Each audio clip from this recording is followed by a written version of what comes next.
സഹോദരങ്ങൾ, ഇന്ന് മുസ്ലിം ഉമ്മത്തിന്റെ അവസ്ഥ പരിശോധിച്ചാൽ മുസ്ലിം ഉമ്മത്ത് ചെയ്യുന്ന ദീനാണ് എന്ന പേരിൽ ചെയ്യുന്ന കാര്യങ്ങൾ, അതാണ് ചർച്ച. ദീനിന്റെ പേരിൽ ചെയ്യുന്ന കൂലി കിട്ടാൻ വേണ്ടി, സ്വർഗം കിട്ടാൻ വേണ്ടി, നരകത്തിൽ രക്ഷപ്പെടാൻ വേണ്ടി എന്ന മട്ടിൽ ചെയ്യുന്ന കാര്യങ്ങൾ 1000 കാര്യം നിങ്ങൾ ലിസ്റ്റ് ചെയ്യുക.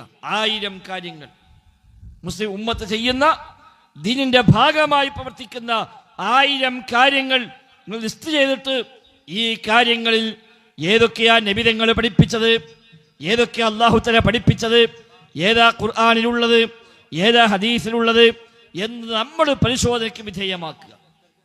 യാതൊരു വൈരാഗ്യത്തിന് വേണ്ടിയുമല്ല, പാർട്ടി താല്പര്യമല്ല, അങ്ങോട്ടും ഇങ്ങോട്ടും ആക്ഷേപിക്കാനും പരിഹസിക്കാനും അയാൾ പഴിച്ചുപോയി, ഇയാൾ പഴിച്ചുപോയി, ഓ മുസ്ലിക്കാണ്, ഇവൻ കാഫിറാണ്, ഓ വഹാബിയാണ്, പുത്തംവാദിയാണ് എന്ന് പറയാനല്ല. അതിനപ്പുറത്ത് നമ്മുടെ സ്വർഗം മുമ്പിൽ കണ്ടുകൊണ്ട്, നരകമോക്ഷം ആഗ്രഹിച്ചുകൊണ്ട്, നമ്മുടെ പരലോകത്തിന് വേണ്ടി മാത്രം ഇന്ന് മുസ്ലിം ഉമ്മത്ത് ചെയ്യുന്ന കാര്യങ്ങളെ നമ്മളൊന്ന് വസ്തുനിഷ്ഠമായി നിഷ്പക്ഷമായി പരിശോധനാ വിധേയമാക്കുക. ഉറപ്പിച്ചു പറയാൻ കഴിയും, 90% കാര്യങ്ങളും അല്ലാഹു റസൂലോ പഠിപ്പിക്കാത്ത കാര്യങ്ങളായിരിക്കും. ഒരു 10% അല്ലെങ്കിൽ 15% ഉണ്ടാവാം ഒരുപക്ഷെ നബിതങ്ങൾ പഠിപ്പിച്ചത്, അല്ലാഹു തആല നമ്മെ വഹയിലൂടെ അറിയിച്ച കാര്യങ്ങൾ. അത് ഇന്നും ഇന്നലെയും തുടങ്ങിയ മാറ്റമല്ല. നബിതങ്ങളുടെ കാലശേഷം കുറച്ച് അധികം കാലം ജീവിച്ച സ്വഹാബിയാണ് അബൂദർദാ റളിയല്ലാഹു അൻഹു. നബിയുടെ കൂടെ ജീവിച്ചു, നബിയുടെ ശേഷം കുറച്ച് അധികം കാലം ജീവിക്കാൻ അവസരം കിട്ടിയ സ്വഹാബിയാണ് അബൂദർദാ റളിയല്ലാഹു അൻഹു. അദ്ദേഹത്തിന്റെ ഭാര്യ ഉമ്മുദ്ദർദാ റളിയല്ലാഹു അൻഹ പറയുകയാണ്, ഒരു ദിവസം എൻ്റെ ഭർത്താവ് അബൂദർദാ നിസ്കരിക്കാൻ പള്ളിയിൽ പോയി. നിസ്കാരം കഴിഞ്ഞ് തിരിച്ചു വീട്ടിലേക്ക് വന്നപ്പോൾ ദഖല അലയ്യ അബൂദർദാ മുഗാലിബാ. നിസ്കാരം കഴിഞ്ഞ് വീട്ടിലേക്ക് വരുമ്പോൾ ഭർത്താവ് വല്ലാത്ത ദേഷ്യത്തിലാണ്, ഭയങ്കര കോപം പിടിച്ചുകൊണ്ടാണ് വരുന്നത്. വീട്ടിൽ കയറി വന്നപ്പോൾ ഞാൻ ചോദിച്ചു, എന്താണ് മാലി അറാക മുഗാലിബ, എന്തേ നിങ്ങൾ ഇങ്ങനെ ചൂടാകുന്നത്, എന്തു പറ്റി? പള്ളിക്ക് നിസ്കരിക്കാൻ പോയ മനുഷ്യനാണ്, പക്ഷെ നിസ്കാരം കഴിഞ്ഞ് വന്നപ്പോൾ ഭയങ്കര ചൂട്, ഭയങ്കര ദേഷ്യം. എന്തു പറ്റി നിങ്ങൾക്ക്, എന്താ നിങ്ങൾ അങ്ങനെ ദേഷ്യപ്പെടുന്നത്? അദ്ദേഹം ഞാൻ എങ്ങനെ ദേഷ്യപ്പെടാതിരിക്കും, അല്ലാഹുവിൻ്റെ റസൂലിൻ്റെ കൂടെ ഞങ്ങൾ ജീവിച്ച കാലത്ത് നബിതങ്ങൾ പഠിപ്പിച്ച ദീന്, നബിതങ്ങൾ പറഞ്ഞ കാര്യങ്ങൾ അതൊന്നുമല്ല ഇന്ന് നടക്കുന്നത്. എല്ലാം മാറ്റം വന്നിരിക്കുന്നു, എല്ലാത്തിനും തകരാറ് പറ്റിയിരിക്കുന്നു. അന്നുള്ള ഒന്നും അതേ രൂപത്തിൽ ഞാൻ കാണുന്നില്ല. ഇല്ലാ ഹാദിഹി സ്വലാ, ഈ നിസ്കാരമല്ലാതെ, നിസ്കാരം മാത്രമേ ഇന്ന് ബാക്കിയുള്ളൂ. അല്ലാത്തതെല്ലാം ചെറിയ ചെറിയ മാറ്റങ്ങൾ, ചില പോരായ്മകൾ വന്നു തുടങ്ങി. വഹാദിഹി സ്വലാ ഖദ് ളുയിഅത്, ആ നിസ്കാരം തന്നെയും ഇതാ പാഴായി തുടങ്ങിയിരിക്കുന്നു, നഷ്ടപ്പെട്ടുകൊണ്ടിരിക്കുന്നു. പിന്നെ എങ്ങനെ ഞാൻ ദേഷ്യപ്പെടാതിരിക്കുന്ന? ഇത് സ്വഹാബി പറഞ്ഞ വാക്കാണ്. നബിതങ്ങളെ വഫാത്ത് കഴിഞ്ഞ് ഏതാനും വർഷങ്ങൾ കഴിയുമ്പോൾ ഒരു സ്വഹാബിയുടെ മനസ്സിന്റെ വേദനയാണ് നമ്മളതിലൂടെ കണ്ടത്. അനസ് റളിയല്ലാഹു നബിയുടെ ശേഷം നബിയുടെ കൂടെ 10 കൊല്ലം സേവനം ചെയ്ത ആളാണ്. 10 കൊല്ലം നബിയോടൊപ്പം ജീവിച്ചു, രാവും പകലും എന്ന മട്ടിൽ നബിയുടെ ഖാദിമായി 10 കൊല്ലം ജീവിച്ച അനസ് റളിയല്ലാഹു അൻഹു. നബിയുടെ കാലശേഷം അദ്ദേഹം ഏകദേശം 10, 75, 80 കൊല്ലം ജീവിക്കാൻ അവസരം കിട്ടിയിട്ടുണ്ട്. ഏകദേശം 100 വയസ്സോട് അടുത്ത കാലത്താണ് അദ്ദേഹം വഫാത്താകുന്നത്. അന്ന് അദ്ദേഹത്തിന് അവസാന കാലത്ത് അന്നുള്ള ഒറ്റപ്പെട്ട സ്വഹാബിമാർ, ബാക്കി താബിഈകൾ, അവർ അദ്ദേഹത്തോട് ഒരു സാങ്കല്പിക ചോദ്യം ചോദിക്കുന്നുണ്ട്. നിങ്ങൾ നബിയുടെ കൂടെ ജീവിച്ച ആളാണല്ലോ, നബിയുടെയും 4 ഖലീഫമാരുടെയും പിറകിൽ മഅ്മൂമായി നിസ്കരിച്ച ആളാണ് അനസ് ഇബ്നു മാലിക്.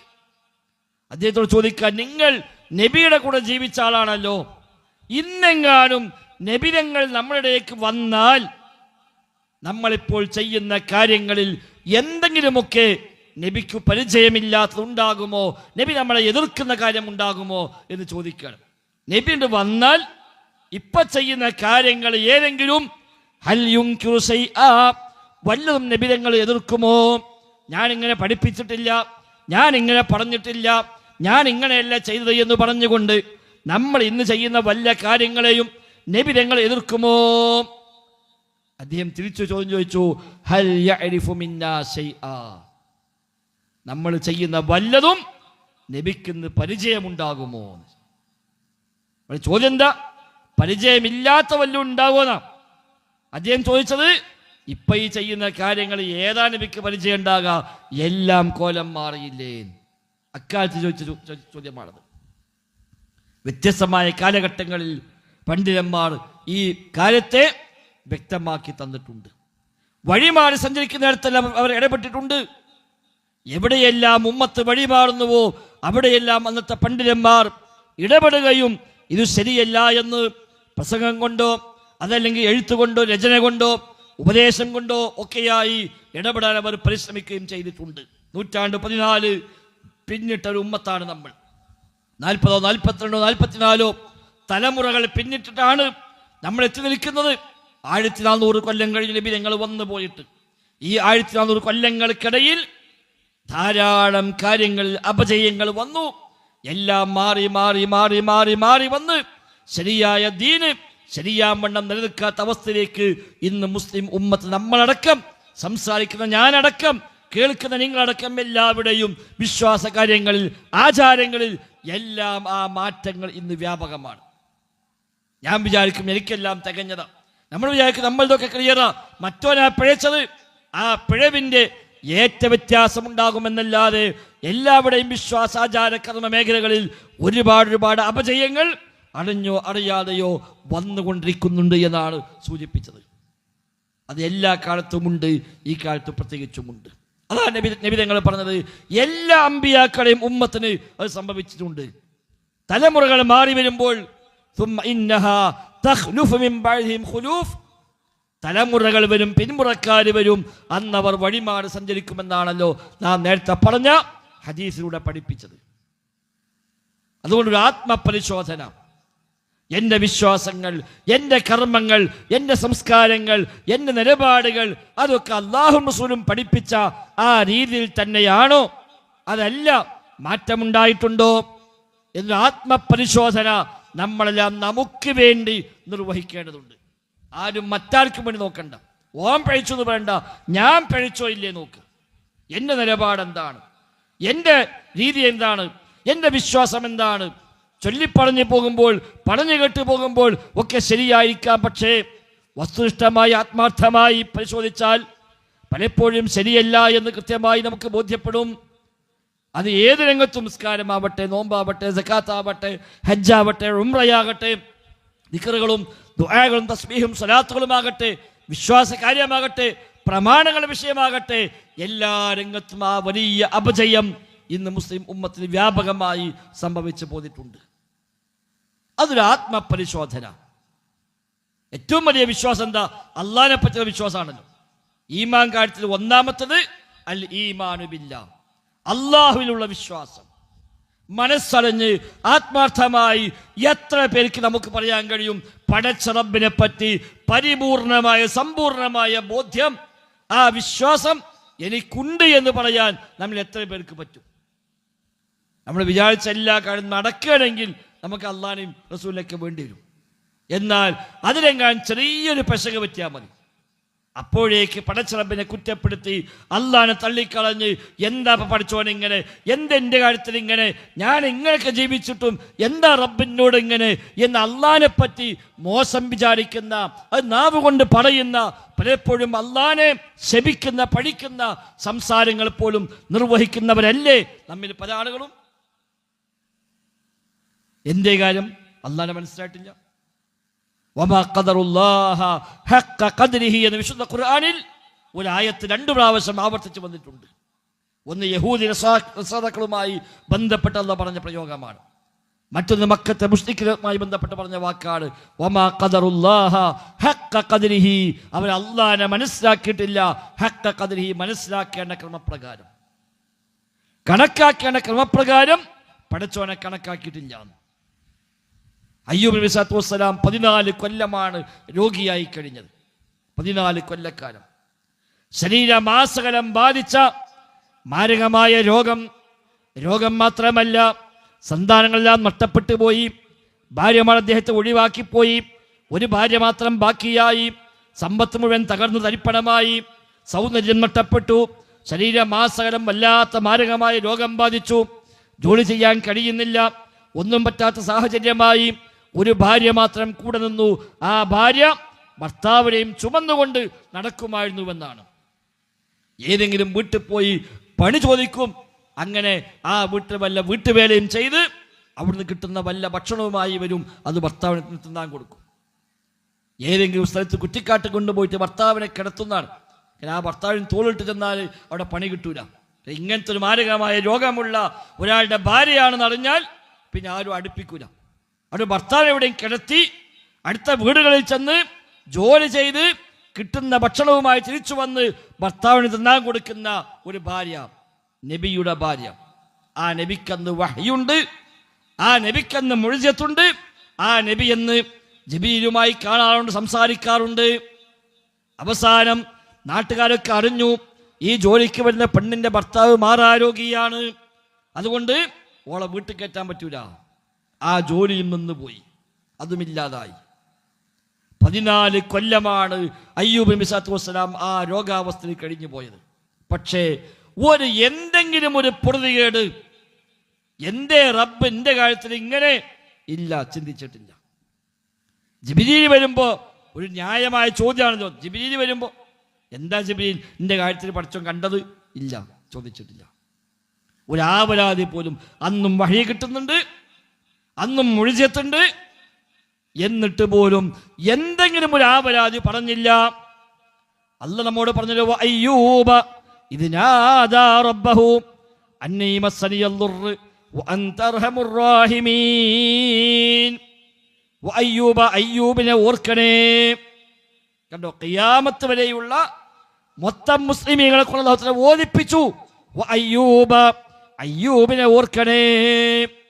ഇദ് നാദാ റബ്ബഹു, തന്റെ റബ്ബിനോട് പ്രാർത്ഥിച്ച സന്ദർഭം. അള്ളാഹിനോട് പറയാനുള്ളത് പറയാ, മറ്റാരോടും പരാതിയില്ല. റബ്ബിനോട് പ്രാർത്ഥിക്കുക. അന്നീ മസ്സനിയൽ ദുർറ്, റബ്ബേ എനിക്കിതാ ദുരിതം ബാധിച്ചിരിക്കുന്നു. വഅൻത അർഹമുർ റഹീമീൻ, നീ അർഹമുർ റഹീമീനാണല്ലോ, കാരുണ്യവാന്മാരിൽ ഏറ്റവും വലിയ കാരുണ്യവാൻ നീയാണല്ലോ റബ്ബേ, എനിക്കിതാ ദുരിതം ബാധിച്ചിട്ടുണ്ട് എന്ന് പറഞ്ഞു പ്രാർത്ഥിച്ച അയ്യൂബിനെ ഓർക്കണേ എന്ന് അല്ലാഹു തആല നമ്മോട് ആവശ്യപ്പെടുകയാണ്. അവസാനം അല്ലാഹു തആല എല്ലാം മടക്കി കൊടുത്തു. രോഗം മാറി, സമ്പാദ്യം തിരിച്ചു കിട്ടി, വീണ്ടും മക്കളുണ്ടായി, ശരീരം പൂർവസ്ഥയിലേക്ക് മാറി, സൗന്ദര്യം മടക്കി കിട്ടി, എല്ലാം അദ്ദേഹത്തെ തിരിച്ചു കിട്ടി. പൂർവാധികം ശക്തിയോടെ ജീവിതത്തിലേക്ക് മടങ്ങി വന്നു. പടച്ച റബ്ബിന്റെ ഇടപെടൽ, റബ്ബിന്റെ തീരുമാനം. 14 കൊല്ലം രോഗിയായി കിടത്തിയത് എന്തിനാ? അല്ലാഹു തആലക്ക് ചില ഉദ്ദേശങ്ങൾ ഉണ്ടാവാം, അത് നമുക്കറിയില്ല. അള്ളാന്റെ പേരിൽപ്പെട്ട പ്രധാനപ്പെട്ട നാമമാണ് അല്ലാഹ് ഹക്കീമാണ്, ഹിക്മത്തുള്ളവനാണ്. പടച്ച റബ്ബ് എന്തു ചെയ്താലും അതിനൊരു ഹിക്മത്തുണ്ട്. ഫഅലുൽ ലിമാ യുരീദ്, ഉദ്ദേശിക്കുന്നത് ചെയ്യുന്നവനാണ് അല്ലാഹ്. അല്ലാഹുവിന്റെ ചെയ്തിക്ക് ഉദ്ദേശമുണ്ട്, ഉദ്ദേശമുണ്ടോ നടപ്പാക്കുകയും ചെയ്യും. ഫഅലുൽ ലിമാ യുരീദ്, ഉദ്ദേശിക്കുന്നത് ചെയ്യുന്നവനാണ് അല്ലാഹ്. പടച്ച റബ്ബിന്റെ ഉദ്ദേശം ഉണ്ടാവും. എന്താ ഇതിന്റെ പിന്നെ രഹസ്യം? അല്ലാഹു അഅലം, നമുക്കറിയില്ല. ചിലപ്പോൾ വലിയ ഖൈർ അല്ലാഹു ഉദ്ദേശിച്ചിട്ടുണ്ടാവാം, ചിലപ്പോൾ പരീക്ഷണമാകാം, ചിലപ്പോൾ നിഅമത്താകാം, നമുക്കറിയില്ല. ആ അയ്യൂബ് നബിയെ ഓർക്കണേന്നാ അല്ലാഹ് പറഞ്ഞത്. ഇബ്രാഹിം നബി സ്വല്ലല്ലാഹു അലൈഹി വസല്ലം 90ാമത്തെ വയസ്സിലാ കുട്ടി ഉണ്ടാകുന്നത്. 90 വയസ്സ് വരെ ഒരു കുട്ടി ഉണ്ടായില്ല. എത്ര വിഷമവും എത്ര പ്രയാസവും ഉണ്ടാകും. പക്ഷേ ഒരു ആവലാതി, അള്ളാഹിനെ പറ്റി മോശമായ ചിന്ത ഉണ്ടായിട്ടില്ല. ആ വയസ്സിലും പ്രാർത്ഥിക്കുക, പടച്ചോനെ സ്വലിഹായ സന്താനത്തിന് നൽകണേ. 90ാമത്തെ വയസ്സിൽ ഒരു കുട്ടിക്ക് വേണ്ടി പ്രാർത്ഥിക്കാൻ സഹോദരന്മാരെ നമുക്ക് പറ്റുമോ? കല്യാണം കഴിഞ്ഞ് കുട്ടികളൊന്നുമില്ല, ഒരു 85-90 വയസ്സായി വടിയും കുത്തിപ്പിടിച്ച് എല്ലാം പറ്റ ചുക്കിച്ചുളിഞ്ഞ് പ്രായമായിരിക്കുമ്പോൾ നമ്മോട് പറയാം, സാരം ഞങ്ങൾ ദോരക്കി എന്ന് പറയും. ഇനിയിപ്പോൾ എന്താ ദോരക്കാൻ, എന്ത് കഴിഞ്ഞില്ല, ഇതൊക്കെ കഴിഞ്ഞു, ഇനി ദോരുന്നിട്ട് എന്താണ്? നമുക്കത്രേ അള്ളാഹിനെ പറ്റി ബോധ്യമുള്ളൂ. 90ാമത്തെ വയസ്സിൽ പ്രാർത്ഥിക്കുകയാണ് സ്വാലിഹായ സന്താനത്തിന് വേണ്ടി. അന്ന് മലക്കൾ വരാണ് വീട്ടിലേക്ക്, സന്തോഷവാർത്ത അറിയിക്കുകയാണ്. സന്താനമുണ്ടാകാൻ പോകുന്നുവെന്ന സന്തോഷവാർത്ത അറിയിക്കുകയാണ്. അദ്ദേഹത്തിന്റെ ഭാര്യ പോലും ചോദിച്ചു പോയി, അല്ല എന്താ പങ്ങളി പറയണത്? ഞാനിതാ ഇത്രയും കിഴവിയായി മാറി. എൻ്റെ ഭർത്താവിതാ കബീർ, എൻ്റെ ഭർത്താവിതാ വലിയ പ്രായമായ വയസ്സായിരിക്കുന്നു. ഇനി ഞാൻ കുട്ടി ഉണ്ടാവുകയോ? യാ വൈലത്ത അലിദു വഅന അജൂസ് വഹാദാ ബഅലി ശൈഖാ, ഈ കിഴവിയായ ഞാനിനി പ്രസവിക്കുകയോ? എൻ്റെ ഭർത്താവിതാ പടുവൃദ്ധനുമാണ്. എന്താണ് നിങ്ങൾ ഈ പറയണത് വെച്ചു? ഇബ്രാഹിം നബിന്റെ വാക്കെന്താ? അള്ളാഹിന്റെ റഹ്മത്തിൽ ആരാണ് നിരാശപ്പെടുക? റബ്ബിന്റെ റഹ്മത്തിൽ ആരാ നിരാശപ്പെടുക? ഒരു കുട്ടിയുണ്ടായി, ഒന്നല്ല രണ്ടെണ്ണം ഉണ്ടായി. ഇസ്മായിൽ നബി ഉണ്ടായി. ഇസ്മായിൽ നബിക്ക് പിറകെ ഇസ്ഹാഖ് നബിയും അല്ലാഹു തആല നൽകി എന്ന് മാത്രമല്ല, അതിനുശേഷം ലോകത്ത് വന്ന മുഴുവൻ അമ്പിയാക്കളും ആ പരമ്പരയിലാണ് വന്നത്. ഇസ്ഹാഖ് നബിയുടെ സന്താന പരമ്പരയിൽ 1000-ലേറെ അമ്പിയാക്കളാണ് പിന്നീട് നിയോഗിക്കപ്പെട്ടത്. മൂസാ നബിയും സക്കരിയ നബിയും യഹ്യാ നബിയും യൂനുസ് നബിയും അടക്കം ഈസാ നബി അലൈഹി സ്വലാം വരെയുള്ള ആയിരക്കണക്കായ അമ്പിയാക്കൾ ആ ഇസ്ഹാഖ് നബിയുടെ പരമ്പരയിലാണ് നിയോഗിക്കപ്പെട്ടത്. ഇസ്മായിൽ നബിയുടെ പരമ്പരയിലാണ് പിന്നീട് മുഹമ്മദ് മുസ്തഫ സ്വല്ലല്ലാഹു അലൈഹി വസല്ലം തങ്ങൾ നിയോഗിക്കപ്പെടുന്നത്. എല്ലാ അമ്പിയാക്കളും ഇബ്രാഹിം നബിയുടെ ആ 2 മക്കളുടെ പിന്മുറക്കാര് ആ സന്താന പരമ്പരയിലാണ് നിയോഗിക്കപ്പെട്ടത്. അതാണ് നമ്മുടെ പ്രാർത്ഥന. അല്ലാഹുമ്മ ബാരിക് അലാ മുഹമ്മദിൻ വഅലാ ആലി മുഹമ്മദിൻ കമാ ബാറക്ത അലാ ഇബ്രാഹിം. ഇബ്രാഹിം നബിക്കും കുടുംബത്തിനും നീ ബറക്കത്ത് ചൊരിഞ്ഞതുപോലെ മുഹമ്മദ് നബിക്കും കുടുംബത്തിനും നീ ബറക്കത്ത് ചൊരിയണേ. ഇബ്രാഹിം നബിക്കും കുടുംബത്തിനും കിട്ടിയ ബറക്കത്ത് വേറെ ആർക്കും കിട്ടിയിട്ടില്ല. ആ ബറക്കത്തിന്റെ ഭാഗമാണ് മുഹമ്മദ് നബിയും. അത്ര വലിയ ബറക്കത്ത് കിട്ടിപ്പോയി. 90 വയസ്സുവരെ കുട്ടിയില്ലാതെ പരീക്ഷിക്കപ്പെട്ട നബിക്ക് കുട്ടി ഉണ്ടായപ്പോഴോ ഒരു കുട്ടി മാത്രമല്ല, ആ കുട്ടിയുടെ സന്താന പരമ്പരയിൽ ആയിരക്കണക്കായ അമ്പിയാക്കൾ നിയോഗിക്കപ്പെട്ടത്. കഅബാലയം പടുത്തുയർത്തി പിന്നീട് ഖിയാമത്ത് വരെ നിൽക്കുന്ന ഒരു ഗേഹമായി മാറി. ലക്ഷക്കണക്കായ മനുഷ്യന്മാർ ലക്ഷ്യം വെക്കുന്ന 24 മണിക്കൂറും നിൽക്കാതെ മുറിഞ്ഞു പോകാതെ തവാഫുകൾ നടക്കുന്ന ഒരു ഗേഹമായി മാറി. വിശുദ്ധ ഖുർആൻ സത്യം ചെയ്തു പറയാൻ മാത്രമുള്ള മഹത്വമുള്ള ഭവനം. പടച്ച റബ്ബിനെ മനസ്സിലായാൽ പിന്നെ പ്രശ്നമില്ലാർത്ഥം. നമുക്ക് അല്ലാഹുവിനെ മനസ്സിലായിട്ടില്ല. അതുകൊണ്ടാണ് ചെറിയൊരു പ്രശ്നം വരുമ്പോഴേക്ക് നമ്മൾ നേരെ തിരിഞ്ഞു കുത്തുക. എന്താ പഠിച്ചോൻ ഇങ്ങനെ, എന്താ പല്ലങ്ങനെ, ഞാൻ എത്ര തോരുന്നു, ആരെല്ലാം തോരുന്നു, എന്തെല്ലാം ചെയ്തു, ഒരു കാര്യമില്ല എന്ന് പറഞ്ഞ അള്ളാനെ കുറ്റപ്പെടുത്തി പിന്മാറിപ്പോകുന്നവരാണ് നമ്മിൽ മഹാഭൂരിപക്ഷം ആളുകളും. വമാ ഖദറുല്ലാഹ ഹഖ്ഖ ഖദരിഹി, കണക്കാക്കേണ്ട ക്രമപ്രകാരം അള്ളാഹുവിനെ കണക്കാക്കിയിട്ടില്ല എന്ന വിശുദ്ധ ഖുർആനിലെ വചനമാണ് സഹോദരങ്ങളെ ഞാൻ നിങ്ങളും ഓർക്കേണ്ടത്. ജീവിതത്തിലെ ഏത് കാര്യം റബ്ബിന്റെ ഖലാ ഖദർ പ്രകാരമാണ്, റബ്ബിന്റെ തീരുമാനപ്രകാരമാണ്. ഞാൻ ഈ സമയത്ത് ഇവിടെ സംസാരിക്കും, നിങ്ങൾക്കവിടെ വന്നിരിക്കുമെന്നത് കോടാനുകോടി കൊല്ലങ്ങൾക്ക് മുമ്പ് പടച്ച റബ്ബ് തീരുമാനിച്ചു വെച്ച കാര്യമാണ്. ഇത് യാദൃശ്യമായി ഉണ്ടായതല്ല. ഞാൻ ഇന്ന് ഈ സമയത്ത് ഇവിടെ സംസാരിക്കുമെന്നത് കോടാനുകോടി കൊല്ലങ്ങൾക്ക് മുമ്പ് റബ്ബ് തീരുമാനിച്ച കാര്യമാണ്. അല്ലാഹു അലീമാണ്, എല്ലാം അറിയുന്നവനാണ്. എല്ലാം അറിയുന്നവൻ എന്താ അറിയാ? ആ ഇൽമിൽ പെട്ടതാണ് ഞാൻ ഇവിടെ സംസാരിക്കുന്നത്. ആ ഇൽമ്, ആ അറിവ് പടച്ച റബ്ബിന് എന്നാ ഉണ്ടായത്? അത് എന്നുമുണ്ട്. ഇൽമില്ലാത്തൊരു ഘട്ടം അല്ലാഹു തആല കഴിഞ്ഞു പോയിട്ടുണ്ടോ? ഇല്ല. അല്ലാഹ് അലീമാണ്, എന്നും അലീമാണ്. ഹുവൽ അവ്വലു വൽ ആഖിറു വല്ലാഹിറു വൽ ബാത്തിൻ. അല്ലാഹ് അവ്വലാണ്, അല്ലാഹ് ആഖിറാണ്, അല്ലാഹ് ലാഹിറാണ്, അല്ലാഹ് ബാത്തിനാണ്. നബി ഞങ്ങൾ പ്രാർത്ഥിക്കുമായിരുന്നു, അല്ലാഹുമ്മ അൻതൽ അവ്വൽ ഫലൈസ ഖബ്ലക ശൈ. റബ്ബേ നീയാണ് അവ്വൽ, നിനക്ക് മുമ്പ് ഒന്നും തന്നെ ഇല്ല. വഅൻതൽ ആഖിറു വലൈസ ബഅദക ശൈ. നീയാണ് ആഖിർ, നിനക്ക് ശേഷം മറ്റൊന്നുമില്ല. പടച്ച റബ്ബാണ് അവ്വൽ, ആദ്യമേ ഉള്ളവൻ, പണ്ടേ ഉള്ളവൻ, തുടക്കമില്ലാത്തവൻ, അസലിയായിട്ടുള്ളവൻ. ആ പടച്ച റബ്ബിന്റെ എല്ലാ നാമങ്ങളും എല്ലാ വിശേഷണങ്ങളും അവ്വലാണ്. അല്ലാഹ് അലീമാണ്, എല്ലാം അറിയുന്നവനാണ് എന്ന് മുതൽ എല്ലാ കാലത്തും. അല്ലാഹ്ക്ക് തുടക്കമില്ല. അതുകൊണ്ട് റബ്ബിന്റെ ഇൽമിനും തുടക്കമില്ല. അള്ളാഹുവിന് ഒടുക്കമില്ല. അതുകൊണ്ട് റബ്ബിന്റെ അറിവിനും ഒടുക്കമില്ല. അപ്പോൾ ഞാൻ ഇന്ന് സംസാരിക്കുമെന്നുള്ളത് അല്ലാഹു തആലക്ക് എല്ലാ കാലത്തും അറിയാവുന്ന കാര്യമാണ്. ഞാൻ സൃഷ്ടിക്കപ്പെടും മുമ്പ്, എൻ്റെ വാപ്പ ജനിക്കും മുമ്പ്, നമ്മളെല്ലാവരും ഉണ്ടാകുന്നതിന് മുമ്പ്, ആകാശഭൂമികളെ സൃഷ്ടിക്കുന്നതിന് മുമ്പ്, ഈ ലോകം തന്നെ പടക്കുന്നതിന് മുമ്പ് അല്ലാഹു തആല മാത്രമുള്ള കാലഘട്ടമുണ്ടല്ലോ, ആ കാലത്തും അല്ലാഹ് അലീമാൻ. ലോകമില്ലാത്ത, ഒരു പടപ്പുമില്ലാത്ത, പടച്ച റബ്ബ് മാത്രമുള്ള കാലഘട്ടം, ആ കാലത്ത് അല്ലാഹ് അലീമാണോ? അലീമാണ്. എന്താ അല്ലാഹ്ക്ക് അന്നറിയാം? എല്ലാം അറിയാം, എല്ലാം അറിയാം. ഒരു സൃഷ്ടി ഉണ്ടായി വരുമ്പോ അള്ളാഹുവിന്റെ അറിവിൽ വല്ലതും കൂടുന്നുണ്ടോ? ഇല്ല. ഒരു സൃഷ്ടി ഇല്ലാതാകുമ്പോൾ പടച്ചോന്റെ അറിവെന്ന് വല്ലതും കുറയുന്നുണ്ടോ? ഇല്ല.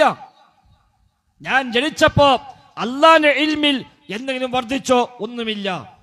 നമ്മൾ മരിക്കുമ്പോൾ പടച്ച റബ്ബിന്റെ അറിവിൽ വല്ലതും കുറഞ്ഞു പോയോ? ഒന്നുമില്ല.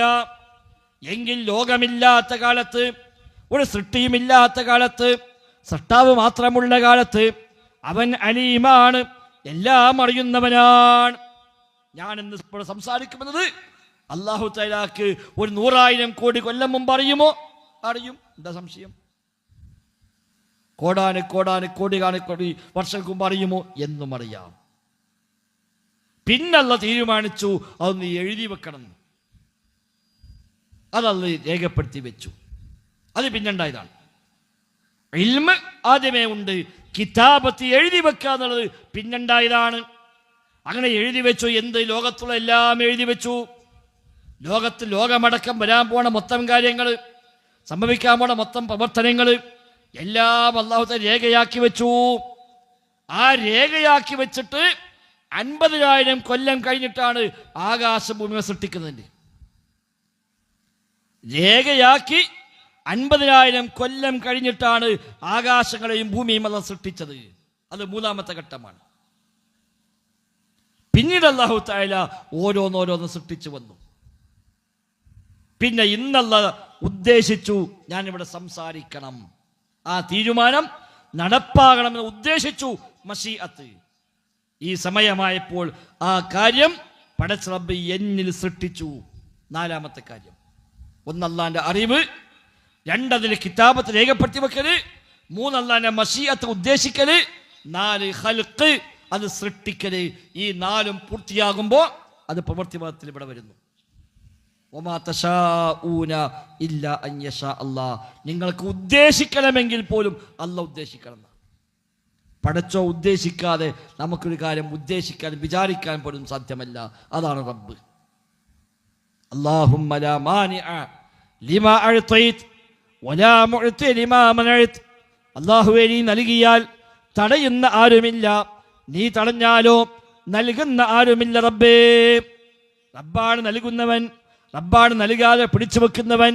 അല്ല തന്നാൽ തടുക്കാൻ ആർക്കും കഴിയില്ല, അല്ല തടുത്താൽ തരാനും ആർക്കും കഴിയില്ല. ഇത് എല്ലാ ദിവസവും 5 നേരം നിസ്കാരം കഴിഞ്ഞാൽ എന്തിനാണ് നമ്മൾ പറയണത്? ഇതൊരു യാഥാർത്ഥ്യമല്ലേ? നമ്മൾ പറഞ്ഞില്ലെങ്കിൽ ഇത് പൊളിഞ്ഞു പോകുമോ? ഇല്ലല്ലോ. നമ്മളാരും പറഞ്ഞില്ല എന്ന് കരുതുക. എന്നാൽ പടച്ചോൻ തരാത്തത് തരാൻ പറ്റൂരുണ്ടാവോ? ഉണ്ടാവില്ല. പിന്നെ എന്തിനാണ് നമ്മളെ കൊണ്ട് പറയിപ്പിച്ചത്? നമുക്കിത് ഉറക്കാൻ, ഒന്നുകൂടെ ഉറച്ചു വെക്കാൻ, മനസ്സിലാണ്ട് ബോധ്യം വരാൻ. എന്ത് സംഭവിച്ചാലും അല്ലാഹുമ്മ ലാ മാനിഅ ലിമാ അഅ്തൈത്. റബ്ബേ, നീ തന്നാൽ തടുക്കാൻ ആരുമില്ല, നീ തടുത്താൽ തരാനും ആളില്ല. ഈ ബോധ്യം ഉള്ളിലേക്ക് ഇറങ്ങിയ ഒരു മനുഷ്യനെ പിന്നെ എന്ത് പേടിക്കാനാ? നിർഭയത്വം തൗഹീദിലൂടെ എന്ന് പറയാൻ കാരണം ഇതാണ്. അള്ളാഹനെ മനസ്സിലായി കഴിഞ്ഞാൽ പിന്നെ ഒരു ബേജാറുമില്ല. എല്ലാം റബ്ബിലേക്ക് മടക്കി, എല്ലാം എൻ്റെ റബ്ബ് തീരുമാനിച്ചതാണ്, ആ തീരുമാനമാണ് നടക്കുക. ആ ബോധ്യമുണ്ടായിക്കഴിഞ്ഞാൽ ആ റബ്ബിലേക്ക് എല്ലാം സമർപ്പിക്കുന്നതാ തവക്കുല്. തവക്കൽതു അലല്ലാഹ്, ഞാനിതാ എല്ലാം എൻ്റെ റബ്ബിനെ ഏൽപ്പിച്ചിരിക്കുന്നു. ഒക്കെ അല്ല തീരുമാനിക്കും, നമുക്ക് തീരുമാനമൊന്നുമില്ല. രാത്രി കിടക്കാൻ പോകുമ്പോൾ എന്താ പറയാ? അല്ലാഹുമ്മ ഇന്നി അസ്ലംതു നഫ്സി ഇലൈക വവജ്ജഹ്തു വജ്ഹി ഇലൈക വഫദ്ദൽതു അംരി ഇലൈക. പടച്ചോനെ, ഇദാ അസ്ലംതു നഫ്സി ഇലൈക, എൻ്റെ ശരീരമിതാ ഞാൻ എന്നെ ഏൽപ്പിച്ചിരിക്കുന്നു. അതുവരെ ഓടി നടന്ന് ജോലി ചെയ്ത് എല്ലാം കഴിഞ്ഞ് രാത്രി വീട്ടിലെത്തി ഭക്ഷണം കഴിച്ച് വിരിപ്പ് തട്ടിക്കൊട്ടി ചൊല്ലാള് ചൊല്ലി അവസാനം കിടക്കുമ്പോൾ ഇതാ റബ്ബേ എൻ്റെ ശരീരം നിന്നെ ഏൽപ്പിച്ചു. വജ്ജഹ്തു വജ്ഹി ഇലൈക, എൻ്റെ മുഖമിതാ നിന്നിലേക്ക് ഞാൻ തിരിച്ചിരിക്കുന്നു. വഫവ്വൽതു അംരി ഇലൈക, എൻ്റെ കാര്യങ്ങളെല്ലാം ഞാൻ നിന്നെ ഏൽപ്പിച്ചിരിക്കുന്നു റബ്ബേ. രാവിലെ എണീക്കണോ വേണ്ടേ നീ തീരുമാനിക്കുക. നാളെ കടയിൽ പോണോ വേണ്ടേ നീ തീരുമാനിക്കുക. ഞാൻ നാളെ ഓഫീസിലെത്തണോ വേണ്ടേ നീ തീരുമാനിക്കുക. എൻ്റെ എല്ലാ കാര്യങ്ങളും വഫവ്വൽതു അംരി ഇലൈക, എൻ്റെ കാര്യങ്ങൾ മുഴുവൻ ഞാൻ നിന്നെ ഏൽപ്പിച്ചു റബ്ബേ. ഇതും പറഞ്ഞ് ബിസ്മിക റബ്ബി വദഅതു ജംബി വബിക റഫഉ, റബ്ബേ നിന്റെ നാമത്തിൽ ഇതാ എൻ്റെ ശരീരം വെച്ചിരിക്കുന്നു, നിന്റെ നാമത്തിൽ തന്നെ ഞാനത് ഉയർത്തുകയും ചെയ്യും റബ്ബേ. ഇൻ അംസക്ത നഫ്സി ഫർഹംഹാ വഇൻ അർസൽതഹാ ഫഹ്ഫദ്ഹാ ബിമാ തഹ്ഫദു ബിഹി ഇബാദക സ്വാലിഹീൻ. റബ്ബേ ഇതാ എൻ്റെ ശരീരം വെച്ചു എൻ്റെ പേരിൽ, ഇനി രാവിലെ എണീക്കും നിന്റെ നാമത്തിൽ. അഥവാ എണീക്കാൻ നീ തീരുമാനിച്ചിട്ടില്ല എങ്കിൽ എൻ്റെ ആത്മാവിനെ ഈ ഉറക്കത്തിൽ നീ പിടിച്ചു വെക്കുന്നുവെങ്കിൽ നീ റഹ്മത്ത് കാണിക്കണേ അല്ലാ.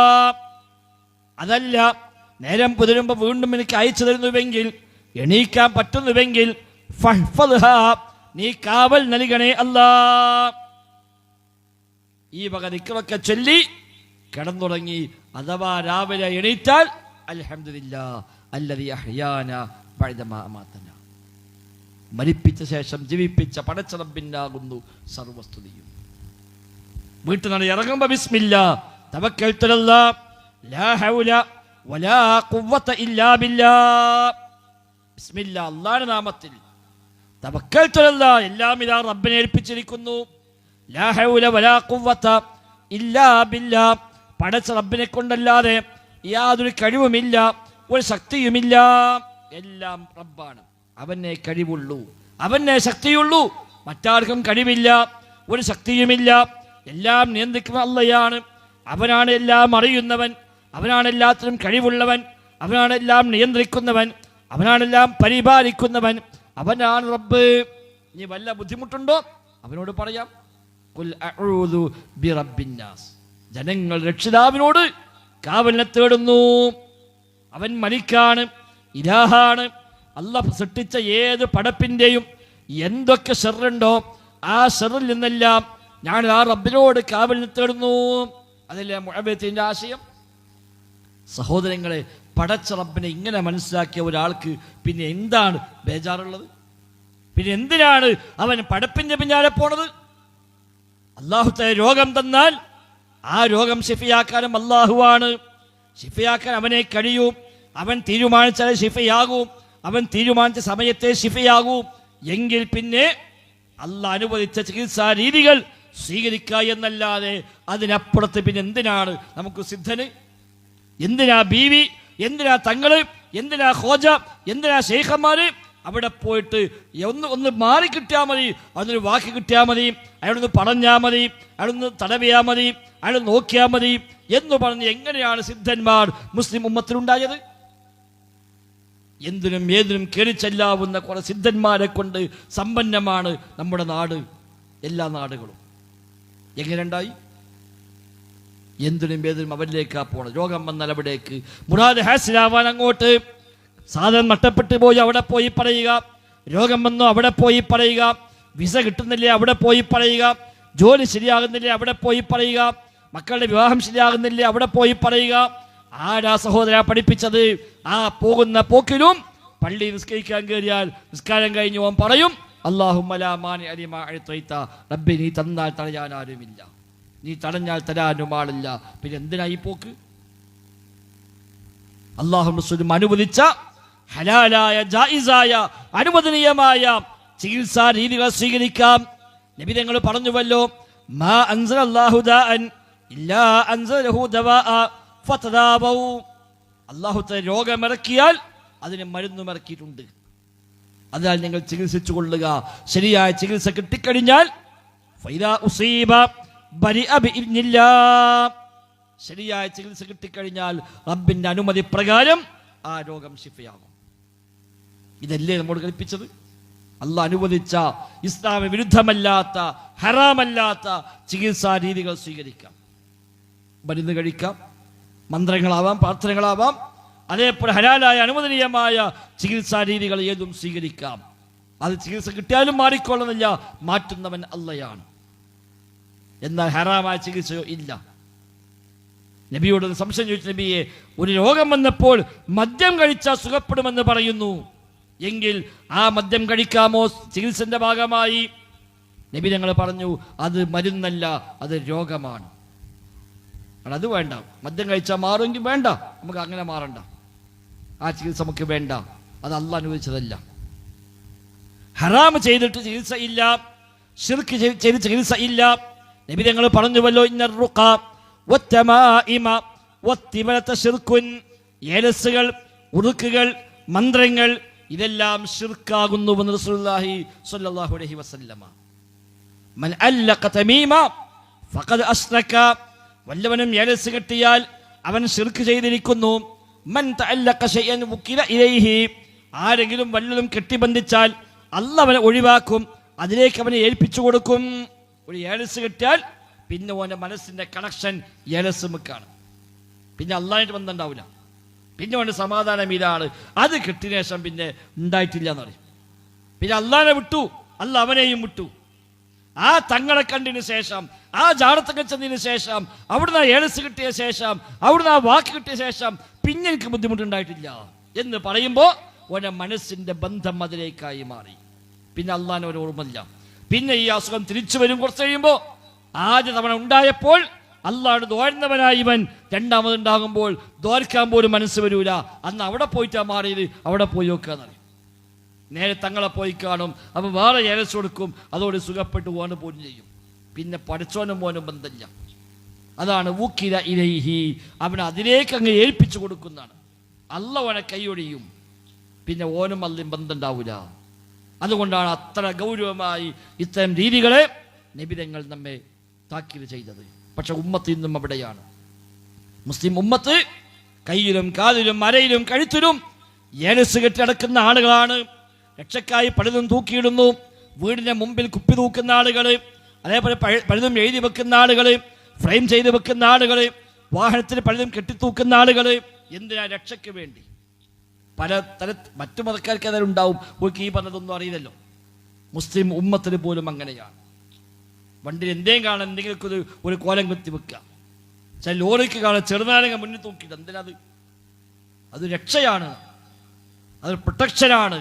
ആര് പഠിപ്പിച്ചു? പലതും എഴുതി വെക്കുക, കളം വരച്ചും കുത്തി വരച്ചും പലതും കുത്തിക്കോറിയുമൊക്കെ രേഖപ്പെടുത്തി ഫ്രെയിം ചെയ്ത് വീടിന് മുമ്പിൽ, വാതിലിന് മുമ്പിൽ, കടയിൽ, വാഹനത്തിൽ എല്ലാം വെക്കുന്ന ആളുകളുണ്ട്. ഒരു ആദ്യമായി മാവ് കായ്ച്ചാൽ കറുത്ത തുണി കൊണ്ടുപോയി കെട്ടുന്നു. എന്തിനാ? കണ്ണീർ തട്ടാക്കാൻ. അത്ര കണ്ണീർ തട്ടാതെക്കാൻ വേണ്ടി കറുത്ത തുണി കെട്ടുക. കണ്ണീർ തട്ടാതെക്കാൻ നബി ഞങ്ങളെ പഠിപ്പിച്ചത് പ്രാർത്ഥിക്കാനാണ്. കണ്ണീർ പടച്ച റബ്ബ് നിശ്ചയിച്ച വിധിയുടെ ഭാഗമാണ് എങ്കിൽ അത് തടുക്കാൻ നബി ഞങ്ങൾ പറഞ്ഞത് അല്ലാഹു പ്രാർത്ഥിച്ചോന്നാണ്.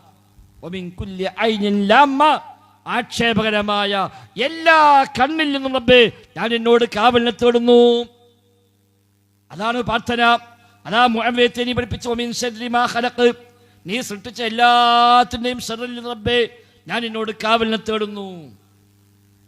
അതിനു പകരം കോലം കുത്തി വെക്കുന്ന ആളുകൾ, കരിങ്കണ്ണ നോക്കു എഴുതി വെക്കുന്ന ആളുകൾ, അതേപോലെ ചട്ടി കവച്ച് വെക്കുന്ന ആളുകൾ, പലതും കൊണ്ടുപോയി കെട്ടിത്തൂക്കുന്ന ആളുകൾ എവിടുന്ന് കിട്ടി മുസ്ലിം ഉമ്മത്തിന് ഇതെല്ലാം? ഇതൊന്നും ദീനുമായി ബന്ധമുള്ളതല്ല. അത് ഞാൻ തുടക്കത്തിൽ പറഞ്ഞത്, യഖൂലൂന മാ ലാ യഫ്അലൂൻ വയഫ്അലൂന മാ ലാ യുഅ്മറൂൻ. കൽപ്പിക്കപ്പെടാത്ത കാര്യമാണ് പ്രവർത്തിക്കുക, ചെയ്യാത്ത കാര്യമാണ് അവകാശപ്പെട്ട് നടക്കുക. ഇതൊക്കെ ചെയ്യുമ്പോഴേ നമ്മളെ അവകാശം എന്താ? നമ്മുടെ സുന്നത്തമായത്ത, ഞാൻ മുത്തനബിന്റെ ആളാണ്, ഞാൻ ഖുർആനിന്റെ ആളാണ്, ഞാൻ തൗഹീദിലാണ്, നമ്മൾ ശിർക്കാണെന്ന് ഹറാമൊരുത്തം പറഞ്ഞാൽ അവളുടെ ദേഷ്യം. എന്താ അത്? നമ്മളെ കുഴപ്പമുണ്ടാക്കാമെന്നാണ്, ഭിന്നിപ്പുണ്ടാക്കാമെന്നാണ്, ഒരു ഐക്യം തകർക്കുകയാണ്, ഒരു മുസ്ലിക്കാക്കാണ്, ഒരു കാഫിറാക്കാണ്. എന്തിന്? ഇതൊക്കെ മരുത്തുണ്ട്, ഈ ഏലസമ്മരുത്തുണ്ട്, ഈ പറഞ്ഞ എല്ലാം ഉണ്ട്. സഹോദര ചെയ്യല്ല, ശരിയല്ല എന്നൊരുത്തം പറഞ്ഞാൽ കുഴപ്പക്കാരനായി മാറി അവിടെ നമ്മൾ നിൽക്കുന്നത്. സഹോദരങ്ങൾ, ഒരു വീണ്ടും വിചാരം, ഒരു പുനരാലോചന നിർബന്ധമാണ് എന്നാണ് എന്നോടും നിങ്ങളോടും സൂചിപ്പിക്കാനുള്ളത്. സഹോദരങ്ങളെല്ലാം ചെയ്യുന്നവൻ, എല്ലാം നിയന്ത്രിക്കുന്നവൻ പടച്ച റബ്ബാണ് എന്ന ബോധ്യമുണ്ടായി കഴിഞ്ഞാൽ പിന്നെ ഒന്നവന് നിർഭയത്വമുണ്ട്, അതോടൊപ്പം റബ്ബല്ലാത്തവരിലേക്ക് ഒരു കാരണവശാലും പോകുന്ന പ്രശ്നമില്ലതാനും. എന്ത് സംഭവിച്ചാലും തവക്കൽത്തുൽ അല്ലാഹ്, എല്ലാം അള്ളാഹുവിൽ ഏൽപ്പിച്ചിരിക്കുന്നു എന്ന് പ്രഖ്യാപിക്കുകയും അല്ലാഹുമ്മ ലാ മാനിഅ ലിമാ അഅ്തൈത വലാ മുഅ്തി ലിമാ മനഅ്ത എന്ന ദിക്ർ മനസ്സറിഞ്ഞു പറയുകയും മനസ്സിൽ ബോധ്യമായി മാറുകയും ചെയ്യും. ആ റബ്ബ് എന്ത് തന്നാലും അതെല്ലാം അവൻ്റെ തീരുമാനമാണ്. റബ്ബ് എന്ത് തടഞ്ഞു വെച്ചാലും അത് വാങ്ങിത്തരാൻ കഴിയുന്ന ആരുമില്ല എന്ന ആ പൂർണ്ണമായ ബോധ്യമാണ് യഥാർത്ഥത്തിൽ തൗഹീദ് എന്നത്. ലോകത്ത് വന്ന അമ്പിയാക്കൾ വ്യത്യസ്തമായ രീതിയിൽ പരീക്ഷിക്കപ്പെട്ടപ്പോഴും ഇവിടെയൊക്കെ ഉറച്ചു നിന്നത് ആ ഒരു പൂർണ്ണമായ ബോധ്യം തന്നെയായിരുന്നു. ഇബ്രാഹിം നബി സ്വല്ലല്ലാഹു അലൈഹി വസല്ലം തീയിലേക്ക് എറിയപ്പെട്ടുകൊണ്ട് പരീക്ഷിക്കപ്പെട്ടു. മൂസാ നബി സ്വല്ലല്ലാഹു അലൈഹി വസല്ലം കടലിൻ്റെയും ഫിർഔനിൻ്റെയും ഇടയിൽ അകപ്പെട്ടുകൊണ്ട് പരീക്ഷിക്കപ്പെട്ടു. അങ്ങനെ ഓരോ അമ്പിയാക്കളും വ്യത്യസ്തമായ പരീക്ഷണങ്ങൾക്ക് വിധേയമായി. അയ്യൂബ് നബി സ്വല്ലല്ലാഹു അലൈഹി വസല്ലം രോഗിയായി മാറി. സക്കറിയ നബി സ്വല്ലല്ലാഹു അലൈഹി വസല്ലം സന്താനമില്ലാതെ പരീക്ഷിക്കപ്പെട്ടു. ഇബ്രാഹിം നബി സ്വല്ലല്ലാഹു അലൈഹി വസല്ലം സന്താനമില്ലാതെ പരീക്ഷിക്കപ്പെട്ടു.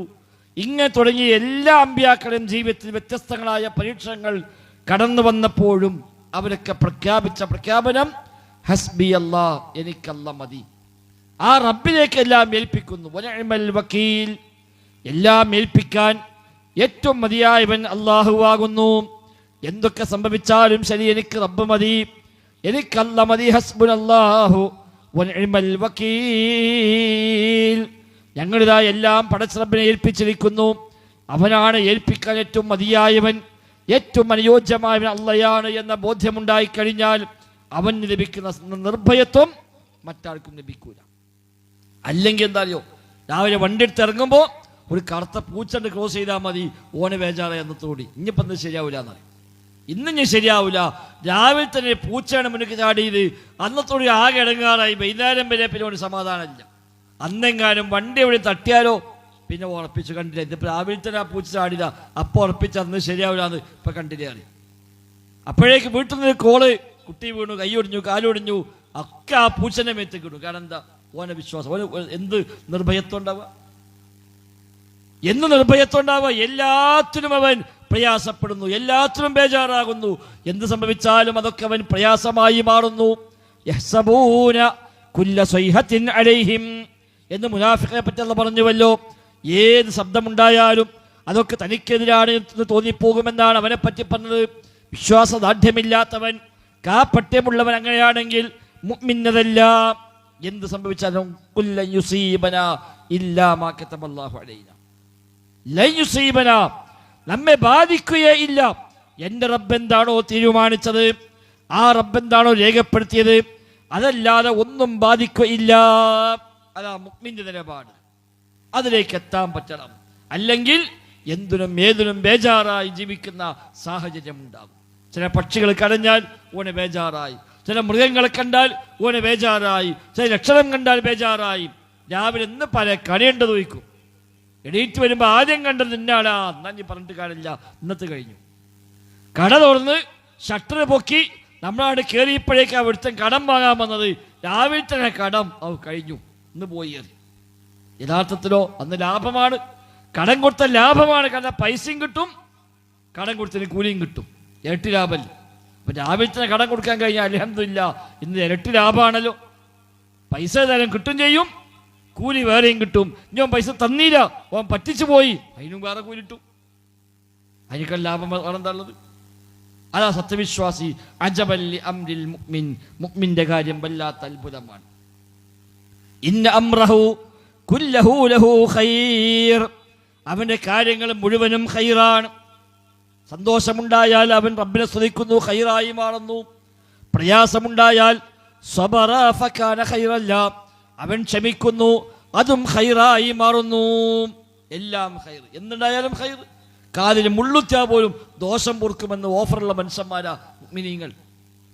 ഹത്ത ശൗകത യുശാഖുഹാ ഇല്ലാ കഫറല്ലാഹു ബിഹാ സയ്യിആതിഹാ, കാതിൽ ഏൽക്കുന്ന മുള്ളു പോലും ദോഷം പൊറുക്കാതിരിക്കില്ല. മായുസീബുൽ മുസ്ലിമ മിൻ വസബിൻ വലാ നസബിൻ വലാ ഹമ്മിൻ വലാ ഗമ്മിൻ വലാ ഹസൻ ഹത്ത ശൗകത യുശാഖുഹാ ഇല്ലാ കഫറല്ലാഹു ബിഹാ സയ്യിആതിഹാ.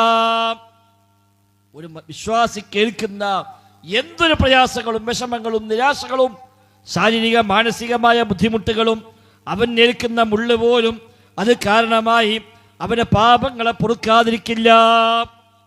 ഒന്ന് പണിച്ചാ ദോഷം പൊറുക്കുന്നു, തലവേദന ഉണ്ടായ ദോഷം പൊറുക്കുന്നു, ക്ഷീണമുണ്ടായ ദോഷം പൊറുക്കുന്നു, ഒരു ടെൻഷൻ ഉണ്ടായി ദോഷം പൊറുക്കുന്നു, കാതിൽ മുള്ളു കുത്തിയാൽ പോലും ദോഷം പൊറുക്കുന്നു. അത്രയേറെ ഭാഗ്യമുള്ള മറ്റാരാ ഉള്ളത്?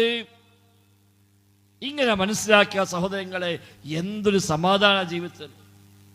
എല്ലാത്തിലും പോലെ വല്ലാത്ത സമാധാനം പഠിച്ചോ കണക്കാക്കിയതുണ്ടാകും, അതിനപ്പുറമൊന്നുമില്ല. ജീവിതത്തിൽ സമ്പാദിച്ച മുഴുവൻ സമ്പാദ്യങ്ങളും തകർന്നടിഞ്ഞുവെന്ന വാർത്ത കേട്ടാലും അലല്ലാ സാരല്ല, അതൊക്കെ റബ്ബിന്റെ തീരുമാനം. നമ്മൾ വന്നപ്പോ ഒന്നും കൊടുത്തിട്ടില്ലല്ലോ, പോകുമ്പോ ഒന്നും കൊണ്ടുപോകില്ല, അത് പഠിച്ചോണ്ട് തീരുമാനം. അലല്ലാ ഇന്നാ ഇന്നാ ഇലൈഹി റാജിഊൻ. നമ്മളൊക്കെ അല്ലാഹുള്ളവരാണ്, ആ റബ്ബിലേക്ക് മടങ്ങേണ്ടവരാണ്. അത് വല്ലാത്ത സമാധാനല്ലേ. വാപ്പ മരിച്ചു, ഉമ്മ മരിച്ചു, മക്കൾ മരിച്ചു എന്ന വാർത്ത കേട്ടാലും ഇന്നാ ഇന്നാ ഇലൈഹി റാജിഊൻ. നാം എല്ലാം റബ്ബിനുള്ളവരാണ്, ആ റബ്ബിലേക്ക് മടങ്ങേണ്ടവരുമാണ്. അതോട് ഓന് ടെൻഷൻ തീർന്നു. അല്ലാത്തവൻ ചെറിയൊരു പ്രശ്നമെല്ലാമായി അപ്പോഴേക്ക് ഓൻ്റെ എല്ലാ സമാധാനം നഷ്ടപ്പെട്ടു. കച്ചവടത്തിന് ഒരീസ ദേശം ഒരു കമ്മി, അപ്പോഴേക്കും ഒരു വേജ. എന്താ ഇന്ന് കച്ചവടം വെച്ച് കമ്മിയാണല്ലോ, എന്തേ പറ്റി? അപ്പോഴേക്ക് വേജാറായി. മകൾക്ക് കല്യാണം അന്വേഷിച്ചു, ഒരു 4 കാണാമെന്ന് പറ്റിയില്ല. അപ്പോഴേക്കും ബേജാറ്. എന്താപ്പത്? എന്തോ പ്രശ്നമുണ്ടോ? മറ്റേ മുടക്കുണ്ടോ? ഇപ്പം മുടക്കുണ്ടോ? ഓൻ പാര വെക്കുണ്ടോ? ഒരു എവിടെ അന്വേഷിച്ചത്? ആരോടാ ചോദിച്ചത്? എന്നിട്ട് പിന്നെ അയൽവാസി തെറ്റി, മറ്റോൻ്റെ തെറ്റി, എന്നിട്ട് അങ്ങാടി വലിയ ബോർഡ് കല്യാണം മുടക്കിയുള്ള ശ്രദ്ധക്ക്. അല്ല നിശ്ചയിച്ച കല്യാണം മുടക്കാൻ ഇവിടെ ആർക്കാ പറ്റുക? അല്ല നിശ്ചയിക്കാത്ത കല്യാണം നടത്താൻ ഇവിടെ ആർക്കാ കഴിയുക? ഞാൻ അപ്പോഴും ഓൻ ചെല്ലും, എൻ്റെ മോള് എന്ന് വിവാഹം കഴിക്കണമെന്ന് എൻ്റെ റബ്ബ് തീരുമാനിച്ചിട്ടുണ്ട്. എന്ന് തീരുമാനിച്ചു? കോടാന് കൊല്ലങ്ങൾക്ക് മുമ്പ്. അതിനപ്പുറത്തേക്ക് പോകില്ല, ഇപ്പുറത്താകൂല്ല. പിന്നെ ഓൻ മുടക്കിയതെന്ത്? അത് അള്ളാഹുവിനെ ഏൽപ്പിച്ചതാണ് മുടക്കാൻ. അള്ളാഹുവിനെ ഏൽപ്പിച്ചതാണ്. കാരണം എന്താ? നമ്മളെ മോക്ക് പറ്റിയതല്ല. നമ്മളത് ദോരുന്ന പഠിച്ചോനെ മകൾക്ക് വിവാഹം അന്വേഷിക്കുമ്പോൾ പഠിച്ചോനെ സ്വാലിഹായ ഭർത്താവിനെ കൊടുക്കണേ ദോരുന്നതാണ്. ഒരു അന്വേഷണം വന്നു, അഡ്രസ്സ് കിട്ടി, അവിടെ പോയി അന്വേഷിച്ച് നോക്കുമ്പോൾ നല്ല കുട്ടിയാ, നല്ല സ്വാലിഹ, എല്ലാം കൊണ്ടും ഉഷാറ, നല്ല ദീനിയാണ്, തറവാടും സ്വത്തൊക്കെ നമ്മളുമായി യോജിക്കുന്നതാണ്, നമുക്ക് എല്ലാം കൊണ്ടും റാഹത്ത്. പക്ഷെ അള്ളാഹ്ക്കറിയാം ഓൻ 10 കൊല്ലം കഴിഞ്ഞാൽ ചിലപ്പോൾ ഇസ്ലാമെന്ന് പോകണേക്കും. 10 കൊല്ലം കഴിഞ്ഞാൽ ദീനിന്ന് പോകും, അവിശ്വാസിയായി മാറും. ഓനെ കൂടെ ജീവിച്ചാൽ നമ്മളെ മകളും തെറ്റിപ്പോകും, ഓളെ സ്വർഗം പോകും, നരകത്ത് പോകും. അപ്പൊ നമ്മൾ തോന്നുന്ന എന്താ? പഠിച്ചോനെ സ്വാലിഹായ ഭർത്താവിനെ കൊടുക്കണേ. നമ്മളെ കണ്ണിൽ അവൻ സ്വാലിഹാണ്, പഠിച്ചോനെ കണ്ണിൽ ഓൻ ഇപ്പൊ സ്വാലിഹാണെങ്കിലും കുറച്ചു കാലം കഴിഞ്ഞാൽ പഴിച്ചു പോകാനുള്ളതാ. അപ്പൊ അല്ലാ അയൽവാസം ഏൽപ്പിച്ചേടാ ഓന് സ്വാലിഹായ ഭർത്താവിനെ ചോദിച്ചത്, ഇവനെ ഓക്ക് പറ്റൂല, അന്വേഷിച്ചിട്ട് കിട്ടൂല, അന്വേഷിച്ചപ്പോ സ്വാലിഹ, സംഗതി ഓൻ സ്വാലിഹല്ല, അതുകൊണ്ട് നീ അത് മുടക്കണം. അപ്പോ മുടക്കി. നമ്മളെ ദുആന്റെ ഉത്തരമായിരിക്കാം അത്. അപ്പൊ അയൽവാസി മുടക്കി പറഞ്ഞാൽ ഓന് വല്ല സമ്മാനം കൊണ്ടേ കൊടുക്കുക എന്നല്ലാതെ. അങ്ങനെ ചിന്തിക്കുന്ന മനുഷ്യന് പിന്നെ വല്ല പ്രശ്നമുണ്ടോ? ഇനി എൻ്റെ മോള് ജീവിതകാലം മുഴുവനും ഒരു ഭർത്താവില്ലാതെ ജീവിക്കാനാണോ എൻ്റെ റബ്ബിന്റെ തീരുമാനം? എങ്കിൽ അത് നടക്കും. ആര് മെനക്കെട്ടാലും മോളെ കെട്ടിക്കാൻ കഴിയൂല. അങ്ങനെ ഉണ്ടാവുള്ളൂ. ഒരു മാങ്ങൻ അണ്ടി കുഴിച്ചിട്ടിട്ട് മുളച്ച് വരുമ്പോൾ വലിയ പ്രതീക്ഷ വെക്കണം. ഇതൊന്ന് മുളച്ചിട്ടിട്ട് വേണം, ഒരു നല്ല മാങ്ങയാണ്, നല്ല മാങ്ങന്റെ അണ്ടിയാണ്, വലിയ പ്രതീക്ഷ. നമ്മൾ അല്ലാഹു തആല കോടാനുകോടി കൊല്ലങ്ങൾക്ക് മുമ്പ് റബ്ബ് അറിഞ്ഞ തീരുമാനിച്ച കാര്യമാണ്. ഇത് മുളക്കണോ വേണ്ടേ? ഇത് മുളച്ചാ പിന്നെ വളരണോ വേണ്ടേ? അതിന് മാങ്ങ ഉണ്ടാകണോ വേണ്ടേ? ആ മാങ്ങ ആരൊക്കെ കഴിക്കണം, ആര് കഴിക്കൂല, പഠിച്ചോന ഇൽമിൽ പണ്ടേ ഉള്ള കാര്യമാണ്. പിന്നെന്തിനാ നമ്മളെ പൊയ്ക്കാണ്ട് ഒരു കറുത്ത നൂലിട്ടുന്നത്? മറ്റവനെ കണ്ണെട്ടിയാൽ ആ മാങ്ങ വീണു പോകും, അവിടെ നൂലെട്ടി പോകാൻ. എന്തിനാത്? അങ്ങനത്തെ നൂലുമ്പോൾ തടുക്കാൻ പറ്റുമത്? നേരെ മനസ്സിൽ ബിസ്മില്ലാണ് കുഴിച്ചിട്ടു, ചൊല്ലാണത് ചൊല്ലി, ബാക്കി അല്ലാഹുവിനെ ഏൽപ്പിച്ചു, വെള്ളം കൊടുത്തു, വളം കൊടുത്തു, അതങ്ങനെ നീണ്ടിങ്ങനെ കായ്ക്കണില്ല. എന്തേ കാര്യം? പഠിച്ചോ തീരുമാനിച്ച അങ്ങനെയാണ്. ചൈൽഡ് നേരത്തെ കഴിച്ചു. എന്തേ? അല്ല തീരുമാനിച്ച അങ്ങനെയാണ്. 1000 പൂവുണ്ടായാൽ ഒരു 500-600 പൂവേ മാങ്ങായിട്ട് മാറുള്ളൂ. 500 എണ്ണം മാങ്ങായിട്ട് മാറിയാൽ വീണ്ടും 200-300 കൊഴിഞ്ഞു പോകും പല പ്രായത്തിൽ. അതിനൊരു പകുതിയെ പിന്നെ അതാണ്ട് ഉറച്ചിട്ടുള്ളൂ. അതിനെ മുഴുവൻ പഴുക്കോ? ഇല്ല. പഴുത്തതിനെ മുഴുവൻ നമുക്ക് കിട്ടോ? ഇല്ല. അത് അള്ള കണക്കാക്കിയിട്ടുണ്ട്. അത് ആർക്കെല്ലാം എന്തെല്ലാം എങ്ങനെയെല്ലാം. നമുക്കിതൊന്നും റോളൊന്നുമില്ല. അല്ല നമ്മോട് ചെയ്യാൻ പറഞ്ഞ പണി നമ്മൾ ചെയ്താൽ മതി. നമ്മൾ കൃഷി ചെയ്യാൻ പറഞ്ഞു. അല്ല ചോദിച്ചു, അൻതും തസ്റഊനഹു അം നഹ്നു സ്സാരിഊൻ, നിങ്ങളാണോ കൃഷി ചെയ്യുന്നത് അല്ല നാം ആണോ ചെയ്യുന്നത്? നമ്മളെന്താ ചെയ്യുന്നുള്ളൂ? നമ്മൾ കുഴി കുഴിക്കും, വിത്തിടും, വളമിടും, വെള്ളം കൊടുക്കും. ഇതേ നമ്മൾ ചെയ്യുള്ളൂ. ബാക്കി നമുക്ക് കഴിയൂല. ബാക്കി അള്ളാന്റെ അടുത്താണ്. ബാക്കി അള്ളാന്റെ അടുത്താണ്. അങ്ങനെ ബോധ്യപ്പെടുന്ന ഒരു മനുഷ്യനെ സംബന്ധിച്ച് ഓണ ഈ ദുന്യാവിൽ എന്ത് സംഭവിച്ചാലും ഓണെ സംഭവിച്ചൊന്നുമില്ല. അല്ലാഹ്. ഇബ്നു തൈമിയ്യ റഹിമഹുള്ളയെ അറസ്റ്റ് ചെയ്യാൻ അദ്ദേഹം പറയുമായിരുന്നു, എനിക്ക് ജയിലും പുറത്തൊക്കെ ഒരേപോലെയാണ്. പുറത്തും ഒരുപോലെ ജയിലും ഒരേപോലെ. അങ്ങനെ ആലോചിച്ചാൽ പിന്നെ ജയിലിൽ പോയി ടെൻഷൻ ഉണ്ടാവുമോ? ഒന്നുമില്ല. അദ്ദേഹം എനിക്കൊരു ഏകാന്തവാസമാണ്. ഞങ്ങൾ കൊല്ലുകയാണെങ്കിലോ അതെനിക്ക് ഷഹാദത്താണ്. എന്നെ നിങ്ങൾ നാട് കടത്തുകയാണെങ്കിലോ അതെനിക്കൊരു ടൂറാണ്, സിയാഹത്താണ്. അങ്ങനെ വിചാരിച്ചൊരു മനുഷ്യനെ പിന്നെ എന്താ ചെയ്യാൻ പറ്റും? എന്ത് ചെയ്യാൻ കഴിയും? കൊന്നിട്ടും കഴിഞ്ഞ കൊന്നാ ഷഹാദത്ത് വിചാരിച്ചാക്ക്. അതാണ് ആ ഒരു ബോധ്യം, യഖീൻ. പടച്ച റബ്ബിനെ മനസ്സിലാക്കണം. നമുക്കതുണ്ടായിട്ടില്ല. നമുക്ക് അല്ലാതെ മനസ്സിലായി. നമ്മൾ വിചാരിച്ച നമ്മളെ കഴിവുകൊണ്ടും നമ്മളെ അറിവുകൊണ്ടും നമ്മളെ വലിയ സാമർത്ഥ്യം കൊണ്ട് അതൊക്കെ നടക്കുന്നതാണ്. എൻ്റെ വാപ്പ കച്ചവടക്കാരാണ്, വലിയ കച്ചവടക്കാരാണ്, ഞങ്ങൾ പണ്ടേ കച്ചവടക്കാരാണ്, ഞങ്ങൾ വലിയ സാമർത്ഥ്യക്കാരാണ്, അതൊക്കെ വെറുതെ പറയാം. ഒരു കാര്യമില്ല. അതൊന്നും ഒന്നുമില്ല. ഇവിടെ ഇറങ്ങുമ്പോൾ കാല് വെച്ചുത്തിയാൽ മതി നമ്മളിത് കഴിയാൻ. ഇന്നലത്തെ ഇടുക്ക് 4 ആളാണ് മരിച്ചത്. അത്രയുള്ള നമ്മളിതൊക്കെ എപ്പോഴാണെന്നറിയില്ല, എങ്ങനെയാണെന്നറിയില്ല. പഠിച്ച ബാക്കിബത്ത് നന്നാക്കി തരട്ടെ. അപ്പം അള്ളാനെ മനസ്സിലാക്കണം. അതിന് ഖുർആന് പഠിക്കണം, ഹദീസ് പഠിക്കണം. പ്രമാണങ്ങൾ, അതാണ് അടിസ്ഥാനം. അറിവിന്റെ സ്രോതസ് വഹ്യാണ്. അല്ല വഹ്യായി അറിയിച്ചതാണ്. 1 വിശുദ്ധ ഖുർആൻ, 2 പ്രവാചകന്റെ വചനങ്ങൾ. വഹയില്ലാതെ നബിതങ്ങൾ ദീന് പറഞ്ഞിട്ടില്ല. വമാ യൻതിഖു അനിൽ ഹവാ ഇൻ ഹുവ ഇല്ലാ വഹ്യുൻ യൂഹാ. സ്വന്തം ഇഷ്ടപ്രകാരം നബിതങ്ങൾ സംസാരിക്കുകയില്ല, വഹി അടിസ്ഥാനമാക്കിയിട്ടല്ലാതെ. അല്ലാഹുവിന്റെ റസൂല് ദീന് പറഞ്ഞിട്ടുണ്ടോ? വഹ്യു പ്രകാരം മാത്രം. ദുന്യാവ് പറഞ്ഞിട്ടുണ്ടാവാം, വഹ്യു പ്രകാരം അല്ലാതെ. ദീനിന്റെ കാര്യം പറഞ്ഞിട്ടില്ല, വഹ്യു പ്രകാരം അല്ലാതെ. അതുകൊണ്ട് വഹ്യാണ് അടിസ്ഥാനം. വിശുദ്ധ ഖുർആനാണ്, പ്രവാചകന്റെ അധ്യാപനങ്ങളാണ്. അതിൽ തെറ്റുപറ്റൂല. വിശുദ്ധ ഖുർആനിൽ പ്രവാചക അധ്യാപനങ്ങൾ തെറ്റുപറ്റുക ഇല്ല. ചരിത്രബദ്ധമില്ല. ശാസ്ത്രത്തിൽ നിരക്കാത്ത കാര്യമില്ല. ശാസ്ത്രവും ഹദീസും എതിരാകണ്ടോ ഹദീസ് എടുത്തോളി. ശാസ്ത്രം എന്ന് പറഞ്ഞാൽ നാളെ മാറും, നാളെ പറഞ്ഞാൽ മറ്റന്നാളെ മാറും. ഇനി ഒരു കാലത്ത് മാറിയായിരിക്കുക, എന്നാലും വേണ്ടില്ല. ഇതാണ് സത്യം, സംശയമൊന്നുമില്ല. നബി തങ്ങൾ പറഞ്ഞാൽ, അല്ല പറഞ്ഞാൽ സമിഅനാ വ അത്അനാ, കേട്ടു അനുസരിച്ചു, പിന്നെ വർത്താനമില്ല. നമ്മളെ വക വ്യാഖ്യാനിക്കാൻ പോണ്ട. ശരിയായ വ്യാഖ്യാനം എന്താണോ ആ വ്യാഖ്യാനം സ്വീകരിച്ചാൽ മതി. സ്വഹാബത്ത് മനസ്സിലാക്കി പോകുന്നതാണ്, താബിഈങ്ങൾ മനസ്സിലാക്കി പോകുന്നതാണ്. അങ്ങനെ മനസ്സിലാക്കിയാൽ മതി. അതാ മൻഹജു സലഫ്, സലഫുകളുടെ മാർഗം, മുൻഗാമികളുടെ രീതിശാസ്ത്രം. ഓരോ ഹദീസിന് പശ്ചാത്തലമുണ്ടാകും. ഓരോ ഹദീസിന് ചില പ്രത്യേകമായ അർത്ഥമുണ്ടാകും. ചില ഹദീസുകൾക്ക് ചില പ്രത്യേക സാഹചര്യം ഉണ്ടാകും. അത് മനസ്സിലാക്കിയാൽ മതി.